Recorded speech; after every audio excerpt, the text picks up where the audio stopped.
Historias post-COVID. Estará a cargo de la doctora Victoria Razón Angulo. Ella es neumóloga del Hospital Nacional Mazor Aguinaga Asenjo. Quizá esté ya la doctora ya preparada para poder iniciar. Muy buenas tardes. Adelante, doctora.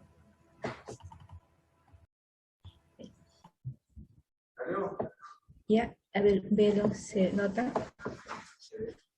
Muy bien. Muchas gracias por la invitación al curso. Mi tema es secuelas respiratorias post-COVID. Un poquito hablar sobre las denominaciones que esta enfermedad está tomando a la actualidad. Síndrome COVID crónico, secuelas tardías de COVID-19, COVID larga, COVID de larga duración, secuelas posagudas, síndrome post-COVID, COVID-19 post-aguda, secuelas post-agudas de SARS-CoV-2. En el transcurso del tiempo vamos a ir nosotros familiarizándonos con esta denominación que se refiere a los signos, síntomas post-COVID. Hablar sobre estos términos de COVID-19 agudo en relación a los signos y síntomas de la COVID tras su contagio, que se pueden extender hasta unas 4 semanas desde el contagio. En COVID-19, denominadas frecuentemente post-COVID, es porque existen antecedentes de una afección grave por la COVID-19 en su fase aguda. Pacientes que han requerido de ingreso hospitalario, inclusive en unidades de cuidados intensivos, que presentan síntomas derivados de secuelas posteriores al daño estructural de las complicaciones que padecieron estos pacientes.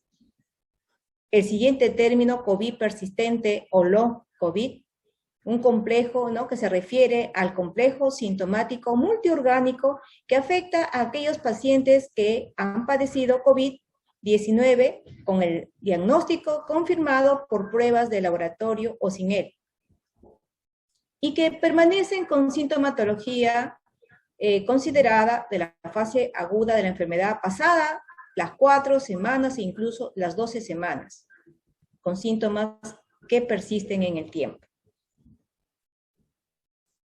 Este es otro autor que se refiere a COVID-19 agudo, un tanto similar la denominación como la anterior, pero acá hablan de un COVID subagudo, COVID persistente o long COVID. Afectación leve, moderada en la fase aguda, pasadas las 4 a 12 semanas, siguen con sintomatología variada, fluctuante, que puede ser incapacitante. Secuelas post-COVID, donde hubo afectación severa en la fase aguda, con hospitalización, especialmente en unidad de cuidados intensivos, y que presentan síntomas derivados de las secuelas posterior a un daño estructural. En cuanto a la sintomatología que persiste, hay teorías. Principales teorías de la etiopatogenia de la COVID persistente, long COVID, refieren de que los virus todavía están persistentes, que hay aún la tormenta de inflamatoria, hay una alteración de la inmunidad, la presencia de anticuerpos, y refieren de que la prevalencia de COVID persistente, long COVID, al menos en el 10% de los contagiados. En relación a esta sintomatología de COVID persistente, pues afecta a diferentes sistemas, a diferentes órganos. Miren, hay alteraciones en coagulación, alteraciones dermatológicas, digestivas, generales, neurológicas, oftalmológicas, otorrinolaringológicas, osteomusculares, psicológicos, respiratorios, que es el tema de esta tarde, y cardíacos. Ustedes ya conocen, COVID empieza pues con un cuadro clínico y esto varía en diferentes pacientes. Unos, en la mayoría, hacen un cuadro clínico leve. Luego hay un pequeño porcentaje que el cuadro es realmente muy severo.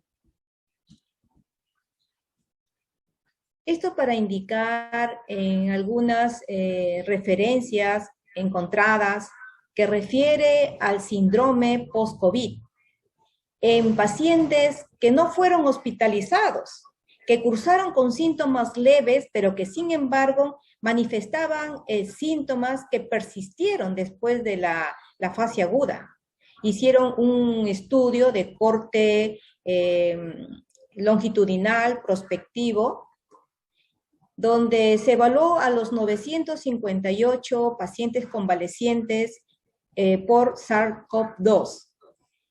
Y se determinó que estos pacientes al cuarto mes y al séptimo mes presentaban síntomas como anosmia, ageusia, la fatiga y la disnea, donde los niveles de inmunoglobulina G eran un tanto disminuidos en la mayoría de estos pacientes con estas alteraciones en ageusia, anosmia, disnea y la fatiga.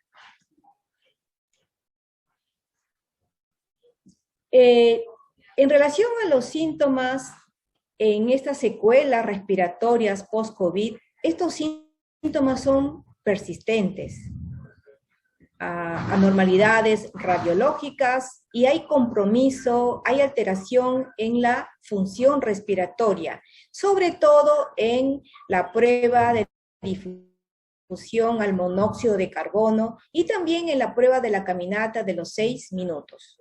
Estos síntomas, como les digo, después de que el paciente se ha recuperado de COVID-19. Hay datos ingleses donde manifiestan que el 10%, ¿no?, tienen síntomas por 4 semanas, incluso hablan de que duran más meses. Todo esto está en un estudio. En otras poblaciones, la persistencia de síntomas es variable. En Estados Unidos se hizo un estudio donde 274 sobrevivientes de COVID-19 reveló que 35% habían regresado a un estado de salud como lo hubo antes de COVID. Miren ustedes, pues 65%, ¿no?, que permanecían con los síntomas por COVID. Esta es la afectación clínica, secuelar y consecuencias de coronavirus más frecuentes. A nivel de la vía aérea respiratoria superior, el grado residual de anosmia, ageusia, la tos. A nivel de la vía aérea respiratoria inferior, la presencia de disnea al esfuerzo, la tos, secreción mucosa, dificultad para inspiración profunda, dolor torácico. Actualmente realizo teleconsultas a los pacientes referidos en la red, ¿no?, Lambayeque, y en efecto los pacientes me manifiestan que ellos tuvieron COVID en abril, en febrero, en enero y tienen esa sintomatología, que tienen dolor, que tienen fatiga, que solamente con caminar unos 100 metros ya se cansaron y ellos están en un seguimiento actualmente. La frecuencia de estos síntomas en el síndrome post-COVID, ¿no?, en 2 estudios.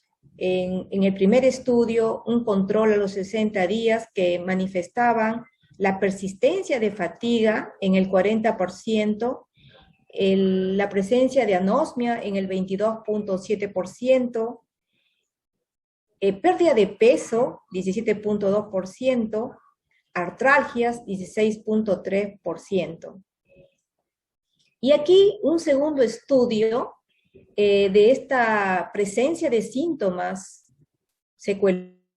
Entonces estábamos en esta diapositiva donde se hizo 2 estudios evaluando la persistencia de los síntomas del síndrome post-COVID. En el primero, un ratito. En el primero hablaban de que la persistencia de fatiga en el 40%, anosmia en el 22.7%, la pérdida de peso en el 17.2%, artralgias 16.3%. En un segundo estudio, con otros autores, referían que la fatiga estaba presente en el 55% de los casos, la disnea en el 41.7%, los desórdenes del sueño en el 30.8%. La fatiga encontrada en este estudio en el 58%, dolor de cabeza, pérdida del cabello, ageusia, disnea, anosmia.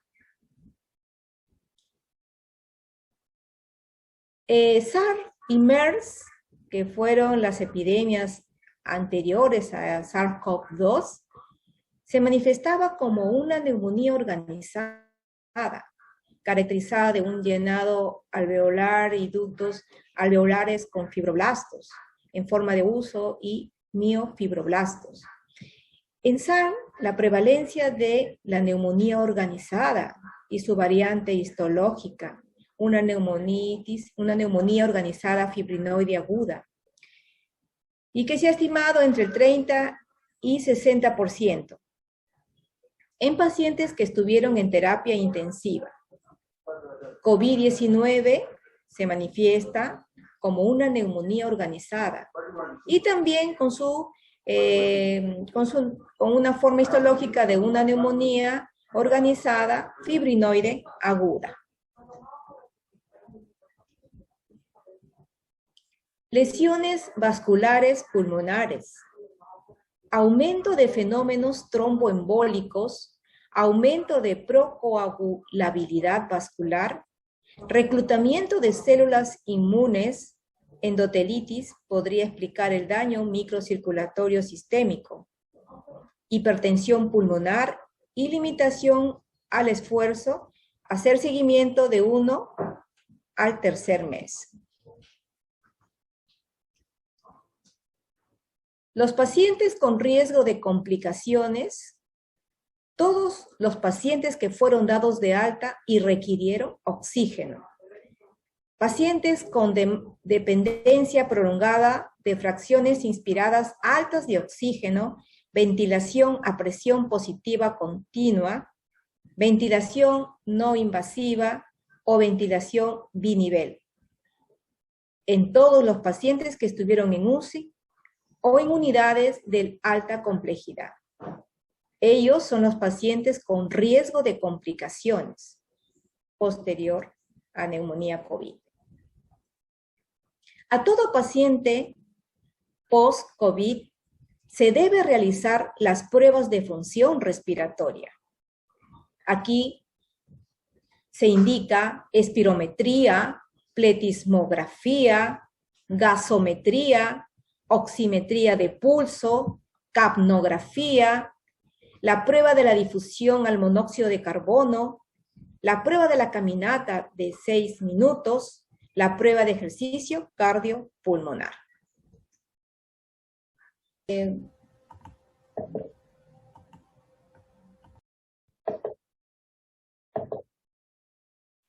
Bueno.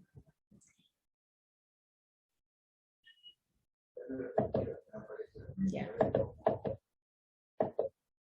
Bueno, me encuentro en el cuerpo médico del Hospital Almanzor en esta conferencia. Hablábamos de las anormalidades pulmonares y aquí vemos un gráfico para hacer el seguimiento de los pacientes. En este caso, pacientes que han tenido neumonía leve, moderada. Se dice de que se tiene que hacer la primera visita con una radiografía de control en los 2 a 3 meses tras el alta.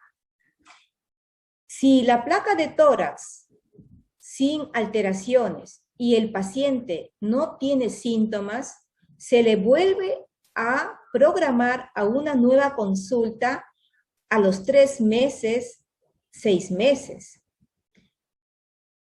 En este tiempo se le vuelve a hacer una espirometría y si la espirometría es normal, entonces el paciente está de alta. Pero si la espirometría nos indica que tiene alteraciones, se debe hacer una radiografía de tórax, nuevas pruebas de función respiratoria, indicar análisis analítica completa, tomografía computarizada y, de ser posible, un angio-TEM y un ecocardiograma. Por otro lado, la radiografía de tórax con alteraciones y el paciente sintomático, entonces este paciente debe indicarse pruebas de función respiratoria, tomografía, angiotomografía, y si no hay alteraciones, entonces el paciente está de alta. Pero si hubiera alteraciones, se tiene que hacer un control con radiografía, pruebas de función respiratoria, exámenes séricos, tomografía, angiotomografía. En el caso de que los pacientes han tenido una neumonía grave, se debe hacer un control al primer mes. Esa es la primera visita, con una radiografía, tomografía, angio-TEM. A los 3 meses, hacer una analítica completa, nuevamente las pruebas de función respiratoria, radiografía, tomografía, angio-TEM, todo normal, sería alta. Pero si hay alteraciones, a estos pacientes se le hace un seguimiento, incluso hasta de 6 meses. Y aquí va a determinarse el grupo de pacientes que tienen alta sospecha de fibrosis pulmonar. Tengan en cuenta que la fibrosis pulmonar, las enfermedades pulmonares intersticiales difusas, es un grupo que tiende a más de 150 enfermedades, que tienen características similares, que tienen imágenes radiológicas un tanto compatibles, similares, y también pruebas de función respiratoria. Por eso que aquí verán que ante la sospecha de EPIT, se debe de indicar prueba de función respiratoria, análisis y tomografía. Y posteriormente derivarlo a un grupo al grupo de médicos expertos en el manejo de fibrosis pulmonar.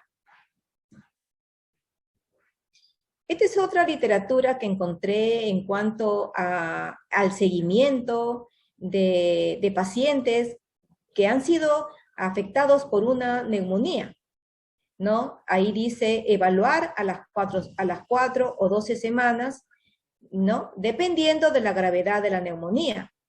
Requerimiento de oxígeno, al alta hospitalaria o persistencia de síntomas respiratorios. Evaluar también la salud mental, la ansiedad, la depresión. Pedirle una tomografía de tórax de alta resolución. Pedirle pruebas de función respiratoria. Si hay evidencia de enfermedad intersticial, entonces referir al especialista. Por un lado también ver los antecedentes o sospecha de compromiso vascular, pulmonar. Pedirle un ecocardiograma, una angiografía pulmonar. Aquí para descartar las presencias de EPIT. Otra literatura encontrada acerca de la monitorización, seguimiento para pacientes post-COVID que presentaron neumonía grave con insuficiencia respiratoria por síndrome de distrés respiratorio agudo o evento trombótico. Circuito control post-alta pulmón, post-COVID. Valorar si se requiere oxígeno a domicilio, al alta, mantener la fisioterapia respiratoria, remitir a circuito post-COVID-19, hacer seguimiento telefónico de síntomas y radiografía de tórax, tomografía a los 2-3 meses en caso de persistir disnea o alteración radiológica, hacer prueba de función respiratoria y la prueba de la marcha de los 6 minutos. Este es otro programa de la Sociedad Uruguayana de Neumología que hablan sobre lo mismo, es decir, hacer seguimientos continuos a los pacientes post-COVID, sobre todo en aquellos pacientes que han estado en UCI, pacientes que persisten los síntomas en el transcurso de las semanas y meses. Este es el abordaje diagnóstico y terapéutico de la neumonitis post-COVID. Neumonitis persistente post-COVID que puede cursar con un patrón típico histológico de una neumonía organizada en vidrio deslustrado, extenso, más del 15% de extensión tomográfica. O algún elemento de patrón fibrótico. Refieren tratamiento con corticoides en neumonitis persistente post-COVID, evidenciando una rápida mejoría. Este es un cuadrito clásico que está en archivos de bronconeumología ya desde el año 2003, con una actualización que se hizo en el año 2013 en relación a las enfermedades pulmonares intersticiales difusas. Refieren pues, hay 3 grupos.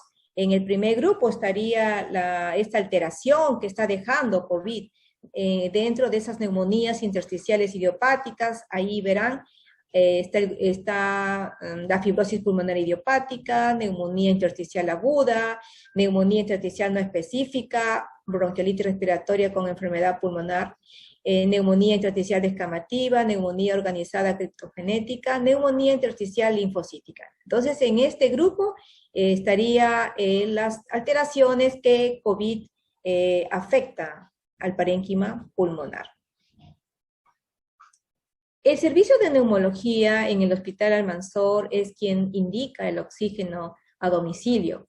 Y actualmente nos estamos viendo los neumólogos con más pacientes por teleconsultas que requieren oxígeno. Entonces tenemos que ambientar, ¿no?, un consultorio para seguimiento en los pacientes. Seguimiento y valoración de oxigenoterapia domiciliaria. Seguimiento de pacientes ambulatorios con síntomas respiratorios, disnea o tos. Debe ser realizado con un control evolutivo con oximetría de pulso, identificando la posibilidad de hipoxemia silente. Hacer gasometría arterial en los pacientes al alta, sobre todo si tienen una saturación menos de 93%. La indicación de oxígeno terapia crónica domiciliaria va a ser la habitual. Y una vez iniciada se deben realizar revisiones trimestrales durante el primer año.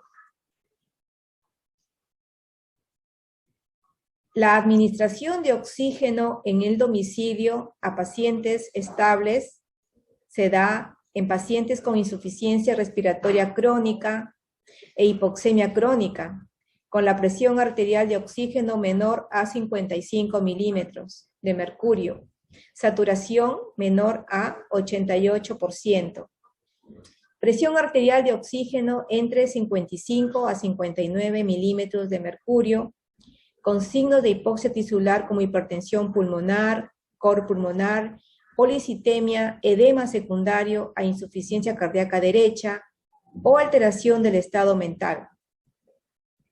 La desaturación durante el ejercicio o el sueño sugiere la consideración de oxigenoterapia. En cuanto a la fisiopatología, La hipoxemia crónica produce vasoconstricción de las arteriolas pulmonares, facilitando pues el desarrollo de la hipertensión pulmonar y cor pulmonar. A nivel del sistema nervioso central condiciona alteraciones de las funciones neuropsíquicas, causando irritabilidad, bajo rendimiento intelectual y tendencia a la depresión.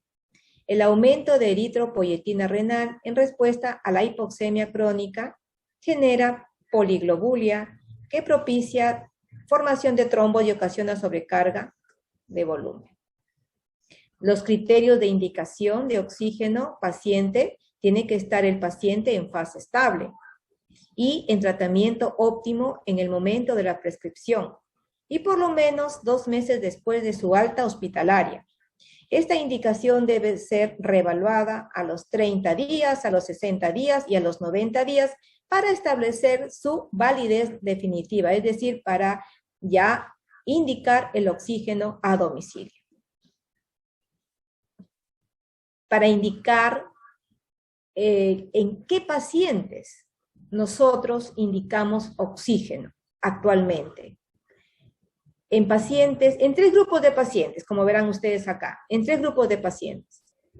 El primer grupo son los hipoxémicos crónicos, ahí está el EPOC, asma severa, la CEPID, que aquí estaría nuestros pacientes secuelados respiratorios por COVID-19. También indicamos en fibrosis quística, bronquiectasias, hipertensión pulmonar primaria, falla cardíaca crónica, policitemia secundaria, hipertensión pulmonar, malignidad pulmonar. Y el segundo grupo en los pacientes con hipoventilación nocturna. Ahí están los pacientes obesos, pacientes con enfermedades neuromusculares, enfermedades de la pared torácica, o sea, deformidades severas, en apnea obstructiva del sueño. Y un tercer grupo que indicamos oxígeno a domicilio es en pacientes con enfermedades malignas, es decir, de uso paliativo. Los beneficios de la oxigenoterapia a domicilio: hay una reducción de la policitemia, mejoría de la condición neuropsicológica, mejoría de la calidad del sueño, asegurando una presión arterial de oxígeno adecuada, prevención de la hipertensión pulmonar, disminución del tiempo de hospitalización, aumento de la supervivencia, aumento del peso corporal, aumento de la capacidad para el ejercicio y actividades de la vida diaria. Ya todos hemos visto la evolución, las alteraciones que COVID afecta al parénquima, ¿no? Desde opacidades en vidrio esmerilado o deslustrado, que es lo más frecuente, seguido de la consolidación pulmonar.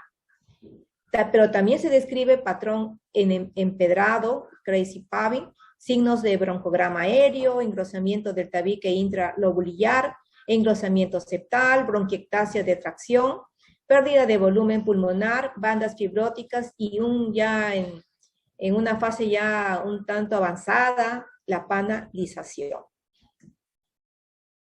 Aquí, para observar, en el primer caso, son casos de pacientes, en el primer caso un COVID leve, donde se observa las imágenes características en vidrio deslustrado, que en el transcurso ya de la enfermedad en pacientes críticos, como es el caso 5, la presencia pues de lesiones más acentuadas. En las revisiones que he hecho, hay mucho todavía por conocer. Se dice que los síntomas, los primeros síntomas agudos, pero luego se verá y se estudiará como un iceberg, ¿no? La sintomatología, ¿qué más viene después? Es una interrogante. Falta mucha investigación. Y esto, la neumología, juega un rol importante acá. Es un reto, una oportunidad para nosotros. Ya es tiempo de tener un servicio con atención integral al paciente con tuberculosis, atención integral, por otro lado, a paciente con enfermedades respiratorias, allí asma, EPOC, EPID, ¿no? EPID, que está dejando esta enfermedad, oxigenoterapia domiciliaria que está aumentando, estamos indicando a los pacientes con COVID, con secuelas post-COVID, y tener un servicio, tener un espacio, un ambiente para las infecciones respiratorias agudas que se presentan, H1N1, la peste bubónica y COVID actualmente.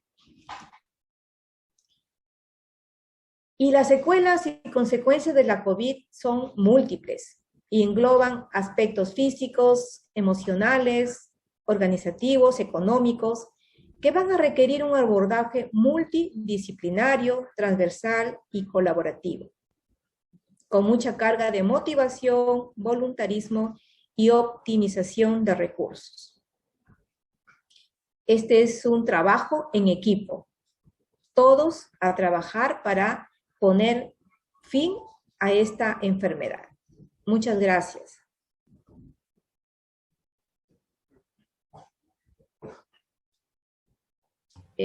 ¿Me escucha, doctora Alvites? Sí, sí, doctora, muchas gracias por su excelente charla. No sé si tendrán alguna pregunta dentro del auditorio, ¿no? Virtual, de repente algún comentario.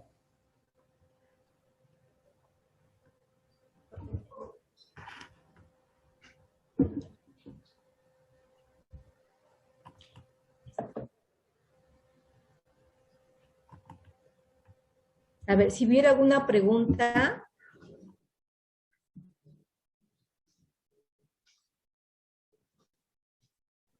Doctora, buenas tardes. ¿Qué tal, doctor? Buenas tardes. Bueno, siempre el paciente con COVID queda con alguna molestia como tos, dolor torácico, ¿no? Pero, y en sí, el manejo básicamente de estos pacientes, si ha quedado con alguna secuela de un compromiso intersticial o un compromiso, que es lo que más a veces se ha visto, ¿no? ¿Cuál es el manejo en sí en los que queda su función respiratoria ya disminuida?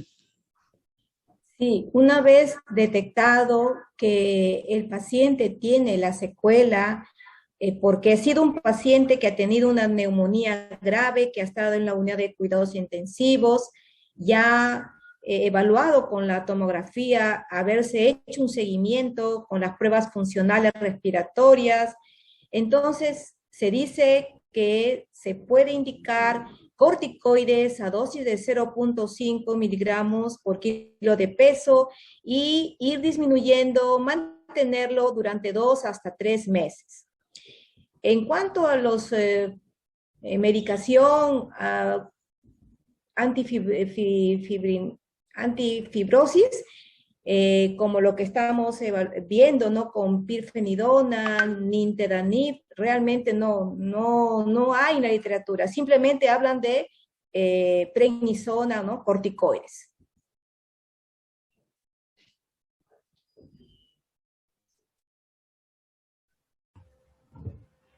Muy bien, muchas gracias. A ver, ¿alguna otra pregunta de repente con respecto a las complicaciones respiratorias post-COVID que son bastante frecuentes, ¿no? En la práctica, de repente algunos colegas han visto o quieren alguna duda?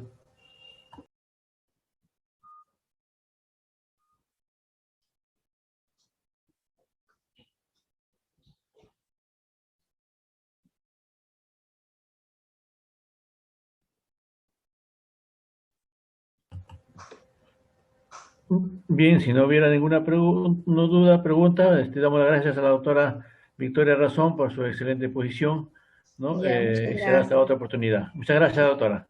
Ya, muchas gracias.